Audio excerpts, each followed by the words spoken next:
എനിക്ക് 100% ഉറപ്പാണ്.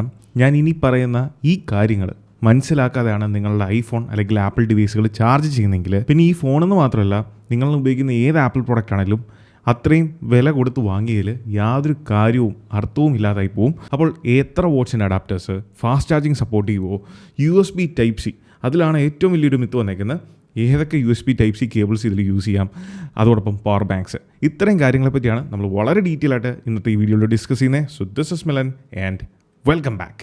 സോ ഇതിലെ മിത്ത് നമ്പർ 1, ഇതാണ് ഏറ്റവും വലിയ കോമഡി. USB Type-C പോർട്ട്, ഐഫോണിൽ വന്നിരിക്കുന്ന USB Type-C പോർട്ട്. ഇതിനെ ബേസ് ചെയ്തിട്ടുള്ള നിരവധി റീൽസും യൂട്യൂബിൽ വീഡിയോസൊക്കെ ഞാൻ കണ്ടു.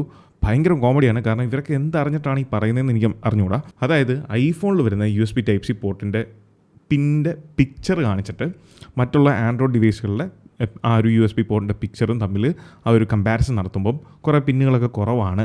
അതുകൊണ്ട് ആൻഡ്രോയിഡ് ഡിവൈസിലോ അല്ലെങ്കിൽ നോർമലി ആക്സസബിൾ ആയിട്ടുള്ള വില കുറഞ്ഞിട്ടുള്ള USB കേബിൾസ് ഒന്നും ഐഫോണിൽ യൂസ് ചെയ്യല്. അല്ലാത്ത പക്ഷം ഏത് കേബിൾ ഉപയോഗിച്ചാലും നിങ്ങളുടെ ഐഫോൺ അടിച്ചു പോവും അല്ലെങ്കിൽ ഡാമേജ് ആകും എന്നുള്ളൊരു മിത്ത് നമ്മുടെ ഇടയിലുണ്ട്. അത് 100% ഞാൻ കൺഫേം ചെയ്യാം, ശുദ്ധ മണ്ടത്തരമാണ്. അതായത് ഈ USB അല്ലെങ്കിൽ Type-C എന്ന് പറയുന്നത് ഒരു ഇൻ്റർനാഷണൽ സ്റ്റാൻഡേർഡാണ്. അത് ഐഫോണിലായിക്കോട്ടെ ആൻഡ്രോയിഡ് ഡിവൈസിൽ വന്നാലും അതിന് ആ സെയിം പാരാമീറ്റേഴ്സാണ്. ഇതിൽ പല ജനറേഷനിലുള്ള Type-Cs ഉണ്ട്. Gen 1, Gen 2, Gen 3, ഇപ്പം 3.2 ആണെന്ന് തോന്നുന്നു ലേറ്റസ്റ്റ്. അതിൽ തന്നെ കുറച്ച് വ്യത്യാസങ്ങൾ അങ്ങോട്ടും ഇങ്ങോട്ടും വന്നേക്കാം. അതായത് പിന്നുകളുടെ പ്ലേസ്മെൻറ്റ്സ് താഴെയും മേളിലും. അതായത് Type-C കേബിൾ എന്നുള്ളത് നമുക്ക് തിരിച്ചു കുത്തിയാലും മറിച്ച് കുത്തിയാലും എങ്ങനെ കണക്ട് ചെയ്താലും അത് വർക്കാവും. അതുകൊണ്ട് താഴെ മേളിലും സെയിം ടൈപ്പിലുള്ള പിന്നുകൾ അങ്ങോട്ടും ഇങ്ങോട്ടും വന്നിട്ടുണ്ട്. പക്ഷേ ഈ Type-Cയിൽ തന്നെ ഈ പിന്ന് നിങ്ങൾ തിരിച്ചാലും മറിച്ചാലും സെയിം ഫേസ് ആണ്, വ്യത്യാസങ്ങളൊന്നുമില്ല. എന്നാൽ ഏറ്റവും കുറഞ്ഞ Type-C കേബിൾസിൽ ഈ കേബിളിൻ്റെ നടുക്കായിട്ട് നമുക്കൊരു വെട്ടുപോയേക്കുന്ന കാണാൻ സാധിക്കും.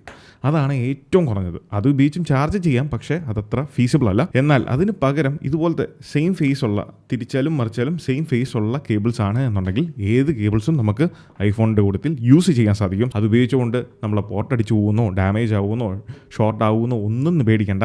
അത് ശുദ്ധ മണ്ടത്തരമാണ്. ഇനി അങ്ങനെ പറയുന്നവരോട് നിങ്ങൾ ഈ കാര്യം കൃത്യമായിട്ട് പറഞ്ഞു കൊടുക്കുക. ഇനി ചാർജേഴ്സിൻ്റെ കാര്യത്തിലേക്ക് വരുമ്പോൾ, ഇതിൽ നമ്മൾ ചാർജേഴ്സിൻ്റെ സൈസും ഷേപ്പും അല്ലെങ്കിൽ പല ബ്രാൻഡുകളെ പറ്റി പറയുന്നതിന് മുന്നേ അറിഞ്ഞിരിക്കേണ്ടതായിട്ടുള്ള 4 കാര്യങ്ങളുണ്ട്. അതിൽ 2 കാര്യങ്ങൾ സർട്ടിഫിക്കേഷനാണ്, ബാക്കി 2 കാര്യങ്ങൾ ഇതിനകത്ത് വരുന്ന ടെക്നോളജീസാണ്. ഈ ടെക്നോളജീസ് നിങ്ങൾ അറിഞ്ഞ് വെച്ചുകൊണ്ട് മാത്രമേ ഉള്ളൂ ഇനി നിങ്ങളൊരു ചാർജർ വാങ്ങുമ്പോൾ പ്രത്യേകം ശ്രദ്ധിക്കേണ്ടത്. അതിലൊന്നാമത്തെ കാര്യം എന്ന് പറയുന്നത് GAN ചാർജേഴ്സാണ്. ഈ ഗാലിയം നൈട്രേറ്റ് അല്ലെങ്കിൽ GAN ടെക്നോളജി എന്ന് പറയുന്നത് നമ്മളുടെ ചാർജിങ് ബ്രിക്ക് അല്ലെങ്കിൽ അഡാപ്റ്റേഴ്സിനകത്ത് വരുന്ന ട്രാൻസിസ്റ്റർ ടെക്നോളജിയാണ്. ഭാഗ്യം വെച്ചാൽ ആപ്പിളിൻ്റെ ഒരു അഡാപ്റ്ററിലും GAN ടെക്നോളജി യൂസ് ചെയ്യുന്നില്ല. അതുകൊണ്ട് തന്നെ നമ്മൾ ചാർജ് ചെയ്യാൻ ഇടുമ്പം അഡാപ്റ്റർ ചുട്ട് പഴുക്കുന്നത് നിങ്ങൾ ഫീൽ ചെയ്തിട്ടുണ്ടാവും. അതിന് കാരണം ഇതിനകത്ത് ഈ ഹീറ്റിനെ കൺവേർട്ട് ചെയ്യാൻ അല്ലെങ്കിൽ അതിനെ മാനേജ് ചെയ്യാനുള്ള ആ ഒരു ഇൻ്റലിജൻറ്റ് ടെക്നോളജി, അതായത് ഈ ഗാലിയം നൈട്രേറ്റ് ടെക്നോളജി ഇല്ല എന്നുള്ളത് കൊണ്ടാണ് ഹീറ്റ് കണ്ടമാനം നമ്മൾ യൂസ് ചെയ്യുന്ന ചാർജ് ചെയ്യുന്ന സമയത്ത് ഈ ഒരു ബോഡിയിൽ ടച്ച് ചെയ്യുമ്പോൾ ഉണ്ടാകുന്നതിൻ്റെ ജനറേറ്റ് ചെയ്യുന്നതിൻ്റെ പുറകിലുള്ള കാര്യം. ഇത് ആപ്പിളിൻ്റെ 67 വാട്ട്സിൻ്റെ അഡാപ്റ്ററാണ്. ഇതിനേക്കാൾ 2 വാട്ട്സ് കുറവുള്ള 65 വാട്ട്സിൻ്റെ നൊമാഡ് എന്ന് പറയുന്ന ബ്രാൻഡിൻ്റെ അഡാപ്റ്ററാണ് നിങ്ങൾ ഈ കാണുന്നത്. സൈസ് വ്യത്യാസം കണ്ടോ? ഇത്രയേ ഉള്ളൂ. ഈ GAN ടെക്നോളജിയിൽ വ്യത്യാസങ്ങൾ വരുമ്പോഴാണ് അഡാപ്റ്റേഴ്സിൻ്റെ സൈസിലും വ്യത്യാസം വരുന്നത്. സോ നിങ്ങൾ ചാർജേഴ്സ് ഓപ്റ്റ് ചെയ്യുമ്പം മസ്റ്റായിട്ടും GAN എനേബിൾഡ് ആയിട്ടുള്ള ചാർജേഴ്സ് ഓപ്റ്റ് ചെയ്യുക. അതുണ്ടെങ്കിലുള്ള ഗുണം ഞാൻ പറഞ്ഞ പോലെ ഇലക്ട്രിസിറ്റി അല്ലെങ്കിൽ കറണ്ട് എന്ന് പറയുന്ന സാധനം വരുന്നത് കൂടുതലും ഹീറ്റ് എനർജി ആയിട്ട് നമുക്ക് കൺവേർട്ടായി പോകും. ഇതിനെ ഒരു 80 to 90% നമുക്ക് കൺട്രോൾ ചെയ്യാൻ സാധിക്കും GAN എനേബിൾഡ് ആയിട്ടുള്ള ചാർജേഴ്സ് ആണ് യൂസ് ചെയ്യുന്നതെങ്കിൽ. സോ അതാണ് അതിൻ്റെ പ്രത്യേകത. 2 PD.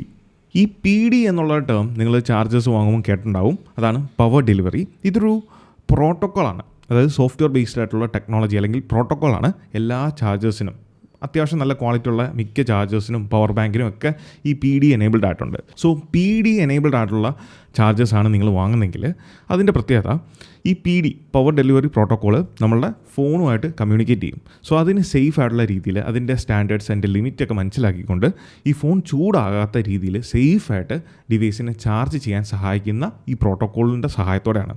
സോ PD എനേബിൾഡ് ആയിട്ടുള്ള ചാർജേഴ്സ് യൂസ് ചെയ്തിട്ടാണ് നിങ്ങളുടെ ഫോൺ ചാർജ് ചെയ്യുന്നതെങ്കിൽ അതിനറിയാം അത് ഇൻ്റലിജൻ്റ് ആയിട്ടുള്ള ടെക്നോളജിയാണ്. അത് നമ്മുടെ ഡിവൈസുമായിട്ട് കമ്മ്യൂണിക്കേറ്റ് ചെയ്യും. കൃത്യമായിട്ടുള്ള പവർ ഡെലിവറി വേണ്ട രീതിയിൽ വേണ്ട ടൈമിൽ അതിന് കൃത്യമായിട്ട് ഫോണിലേക്ക് എത്തിക്കും. അങ്ങനെ അത് കൂട്ടിയും കുറച്ചും അതിൻ്റെ ലിമിറ്റ് കാര്യങ്ങളൊക്കെ കാര്യങ്ങളൊക്കെ കൺട്രോൾ ചെയ്ത് കൃത്യമായിട്ട് നമ്മുടെ ഡിവൈസിനെ ചാർജ് ചെയ്യും. അതാണ് PD എന്ന് പറയുന്നത്. ഈ 2 ടെക്നോളജി ഒരുമിച്ച് വരുന്ന ചാർജേഴ്സ് ഉണ്ട്. അതിൻ്റെ എല്ലാം ലിങ്ക് ഞാൻ താഴെ ഡിസ്ക്രിപ്ഷനിൽ കൊടുത്തിട്ടുണ്ട്. സോ താല്പര്യമുള്ളവർക്ക് ചെക്ക് ചെയ്യാവുന്നതാണ്.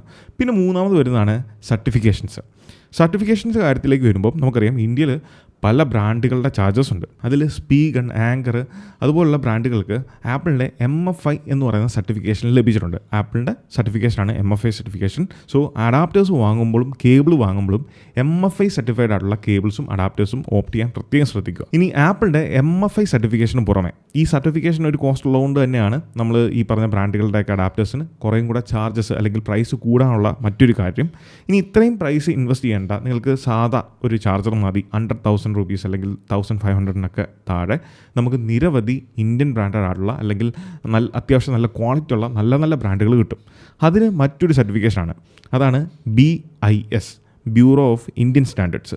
ആ സർട്ടിഫിക്കേഷനിൽ വരുന്ന അഡാപ്റ്റേഴ്സ് ആണെങ്കിലും നമുക്ക് ധൈര്യമായിട്ട് തന്നെ ആപ്പിൾ പ്രോഡക്റ്റുകളിൽ യൂസ് ചെയ്യാൻ സാധിക്കും. അതാണ് ഈ പറഞ്ഞ പോലെ ആംബ്രെയിൻ, റിംഗ്, ഡെയിലി ഒബ്ജക്ട്സ്, അതുപോലെ ബോട്ട്, ഈ പറഞ്ഞ ബ്രാൻഡുകളിലൊക്കെ ചാർജേഴ്സിന് BIS സർട്ടിഫിക്കേഷൻ വരുന്നുണ്ട്. അതും നമുക്ക് ധൈര്യമായിട്ട് തന്നെ യൂസ് ചെയ്യാൻ സാധിക്കും. സോ ഇതുകൊണ്ട് തന്നെ ഇനി മുതൽ അഡാപ്റ്റേഴ്സ് വാങ്ങുമ്പോൾ ഈ പറഞ്ഞ സർട്ടിഫിക്കേഷൻസോ അല്ലെങ്കിൽ ടെക്നോളജീസോ ഉള്ള അഡാപ്റ്റേഴ്സ് നോക്കി വാങ്ങാൻ പ്രത്യേകം ശ്രമിക്കുക.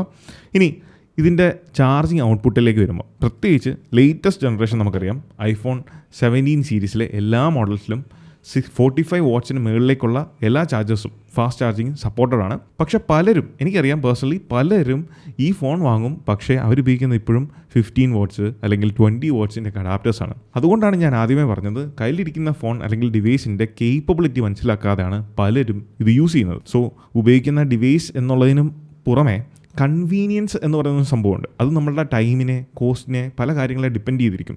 സോ ആ ഒരു സാധനം കൂടെ യൂട്ടിലൈസ് ചെയ്യുമ്പോഴാണ് ഈ ഫോൺ വാങ്ങിയതിൽ അർത്ഥമുണ്ടാകത്തുള്ളൂ. അല്ലെങ്കിൽ ആപ്പിളിൻ്റെ പ്രോഡക്റ്റ് ആയാലും ഏത് പ്രോഡക്റ്റ് നിങ്ങൾ വാങ്ങിയാലും കൺവീനിയൻസ് എന്ന് പറയുന്ന സംഭവം കൂടെ ചേർക്കുമ്പോഴാണ് ഇതിൻ്റെ പ്രയോജനം നമുക്ക് ലഭിക്കത്തുള്ളൂ. അതിൽ തന്നെ സ്പീഗൺ, യൂഗ്രീൻ പോലുള്ള ബ്രാൻഡുകളുടെ അഡാപ്റ്റേഴ്സ് നമുക്ക് വളരെ ബഡ്ജറ്റ് ഫ്രണ്ട്ലി ആയിട്ടുള്ള പ്രൈസ് റേഞ്ചിൽ 65 അല്ലെങ്കിൽ 45 വാട്ട്സിൻ്റെയൊക്കെ ആ ഒരു ഫാസ്റ്റ് ചാർജിങ് സപ്പോർട്ടോടെ വരുന്ന അഡാപ്റ്റേഴ്സ് നമുക്ക് മാർക്കറ്റിൽ അവൈലബിൾ ആണ്.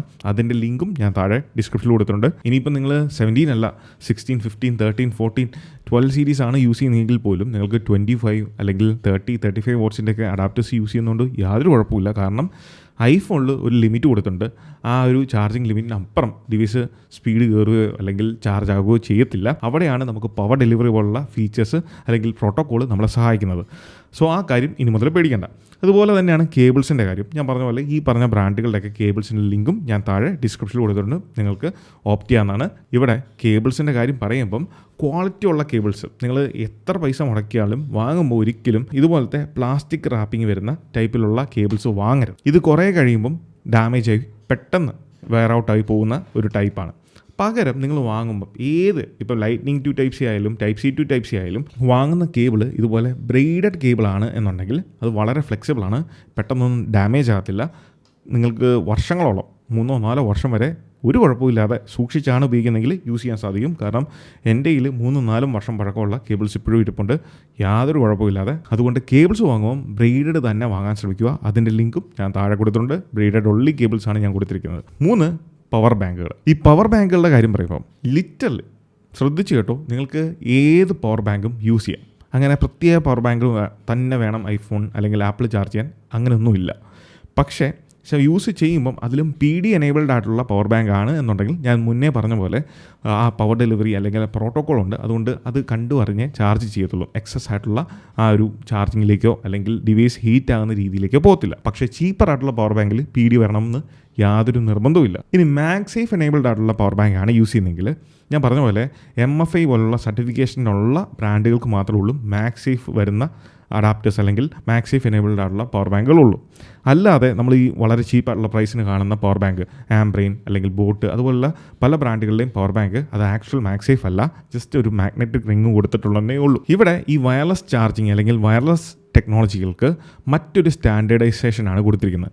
ഇപ്പം അഡാപ്റ്റേഴ്സിൻ്റെ കാര്യത്തിലേക്ക് വരുമ്പം BIS അല്ലെങ്കിൽ MFI എന്ന പോലെ വയർലെസ് ചാർജിങ് ടെക്നോളജിക്ക് QI എന്ന് പറയുന്ന ആ ടെക്നോളജിയാണ് കൊടുത്തിരിക്കുന്നത്. അതാണ് അതിൻ്റെ ഒരു വയർലെസ് ചാർജിങ് സ്റ്റാൻഡേർഡ് എന്ന് പറയുന്നത്.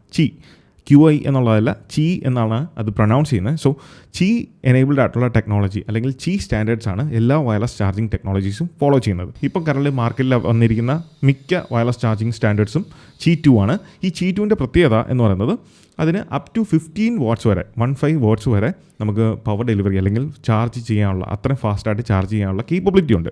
എന്നാൽ Qi 2.2 വരുമ്പോൾ അപ് ടു 25 വാട്ട്സിൻ്റെ ഔട്ട്പുട്ട് നമുക്ക് ലഭിക്കും വയർലെസ് ചാർജിങ് ടെക്നോളജിയിൽ. അത് വലിയൊരു കാര്യമാണ്. സോ അങ്ങനെ ലഭിക്കുമ്പം അവിടെ ഒരു പ്രധാന പ്രശ്നം എന്ന് പറയുന്നത് ഹീറ്റാണ്. കാരണം ഈ ഡിവൈസുകൾ തമ്മിൽ അടുത്തിരിക്കുന്നതുകൊണ്ട് തന്നെ നമുക്ക് ഹീറ്റ്, ഈ ഇലക്ട്രിസിറ്റി എന്ന് പറയുന്നത് അവിടെയും നമുക്ക് ഹീറ്റ് എനർജി ആയിട്ട് കുറേയൊക്കെ നഷ്ടപ്പെട്ടു പോകും. ഈ ഹീറ്റിനെ കൺട്രോൾ ചെയ്യാൻ വേണ്ടിയാണ് ഈ ഇൻ്റലിജൻ്റ് ആയിട്ടുള്ള Qi ടെക്നോളജി അതിൽ കൊടുത്തിരിക്കുന്നത്. സോ ഈ പറഞ്ഞ കാര്യങ്ങളാണ് നമ്മളുടെ ചാർജിങ് കേബിള്, പവർ ബാങ്കിനെ ബേസ് ചെയ്തിട്ടുള്ള പ്രധാനപ്പെട്ട സർട്ടിഫിക്കേഷൻസും സ്റ്റാൻഡേർഡ്സ് എന്ന് പറയുന്നത്. ഈ കാര്യങ്ങളും ഈ ടെക്നോളജീസും ഉള്ള അഡാപ്റ്റേഴ്സും പവർ ബാങ്കും കേബിളും ആണ് നിങ്ങൾ യൂസ് ചെയ്യുന്നതെങ്കിൽ ഒരു കുഴപ്പമില്ലാതെ നിങ്ങളുടെ ഫോണുകൾ ചാർജ് ചെയ്യാനും ലോങ് ടൈമിലേക്ക് യൂസ് ചെയ്യാനും വലിയ പരിക്കുകളില്ലാതെയും ബാറ്ററിക്ക് വലിയ ഇഷ്യൂസ് ഇല്ലാതെയും ബാറ്ററി ഹെൽത്തിനെ ബാധിക്കാത്ത രീതിയിലും നിങ്ങളുടെ ഡിവൈസ് ചാർജ് ചെയ്യാനും ലോങ് ടൈമിലേക്ക് നിങ്ങൾക്ക് സേഫായിട്ട് യൂസ് ചെയ്യാനും സാധിക്കുന്നതാണ്. സോ ഇതുപോലത്തെ ഇൻഫർമേറ്റീവുള്ള ആപ്പിൾ റിലേറ്റഡ് കണ്ടൻസിന് ഇനി നമ്മുടെ ഇൻസ്റ്റാഗ്രാം പേജും യൂട്യൂബ് ചാനലും ഫേസ്ബുക്കും ഫോളോ ചെയ്യുക. So this is Milan. Catch you guys next one. Till then, peace.